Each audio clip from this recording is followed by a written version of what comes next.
மாபெரும் சபைகளில் நீ நடந்தால் உனக்கு மாலைகள் விழ வேண்டும்.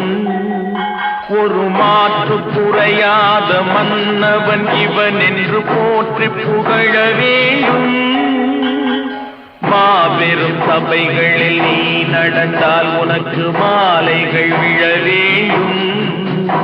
ஒரு மாற்று குறையாத மன்னவன் இவன் என்று போற்றி புகழ வேண்டும்.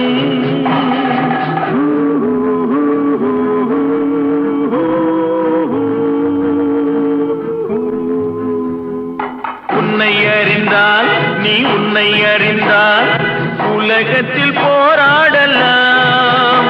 உயர்ந்தாலும் தாழ்ந்தாலும் தலை வணங்காமல் நீ வாழலாம்.